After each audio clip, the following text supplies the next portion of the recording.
தமிழ் தொட்டில் நேயர்களுக்கு வணக்கம்.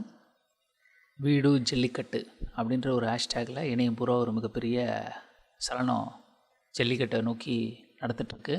ஜல்லிக்கட்டு நடக்கணும் அப்படின்னு தமிழகம் பூரா போராடிட்டுருக்கு. ஆனால் மற்ற எந்த மாநிலத்துக்கும் அதை பற்றின ஒரு சின்ன செய்தி கூட தெரியாமல் அறியாமையில் தான் இருக்குது.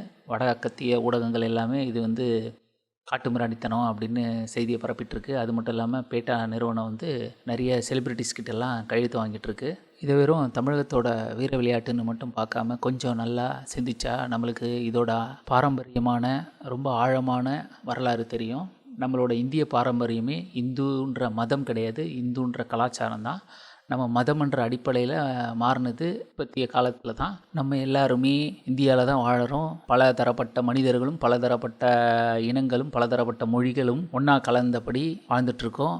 அப்படிப்பட்ட இந்த இந்தியாவில் பெருவாரியான மக்கள் அப்படின்னு நம்ம சொல்கிறது இந்து மதம் அப்படின்னு சொல்கிறத விட இந்து கலாச்சாரம் அப்படின்னு சொல்லலாம். அந்த கலாச்சாரத்தோட ஆதி குரு, ஆதி அந்தம், அடி முதல் ஆதி வரை அப்படின்னு சொல்கிற எல்லாத்துக்குமான ஒரே கடவுள் சிவன் தான் இந்துக்களின் முதல் கடவுள் அப்படின்னு எல்லாராலையுமே ஏற்றுக்கொள்ளப்பட்ட சிவன் ஒரு விவசாயி.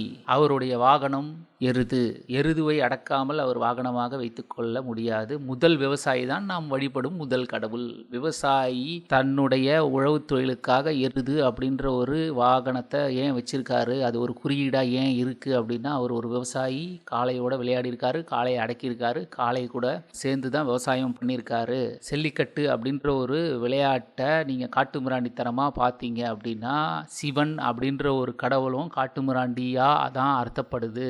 சிவனை வழிபடுற இந்தியாவில் தான் ஜல்லிக்கட்டு நடந்துட்டும் இருந்துகிட்ருக்கு, இனிமேலும் நடக்க போகுது. அப்படிப்பட்ட ஒரு விளையாட்டை நீங்கள் வெறும் மேம்போக்கான வெளிநாட்டு நிறுவனங்களுக்காக நீங்கள் ஒத்துக்கிட்டிங்கன்னா, நாளைக்கு சிவன் அப்படின்ற ஒரு கடவுளை காட்டுமிராண்டின்னு வெளிநாட்டு நிறுவனங்கள் சொல்லும்போது நீங்களும் சேர்ந்து காட்டுமிராண்டின்னு சொல்லுவீங்க. அப்புறம் நம்ம இந்தியன்னு சொல்லிக்கிறதுல அர்த்தமே கிடையாது.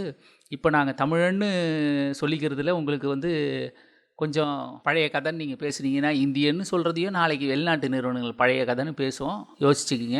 ஜல்லிக்கட்டு காட்டுமிராண்டித்தனம்னா நாம் வழிபடுற இந்துக்கள் வழிபடுற ஆதி குரு சிவனும் காட்டுமிராண்டி தான் அப்படின்னு அர்த்தப்படுது. இது போல் பதிவுகளை தொடர்ச்சியாக நீங்கள் பார்க்க தமிழ் தொட்டில்ன்ற எங்கள் சேனலை சப்ஸ்கிரைப் பண்ணுங்கள். உங்களுக்கு பிடிச்சிருந்தால் லைக் பண்ணுங்கள், மறக்காமல் கமெண்ட்டும் பண்ணுங்கள்.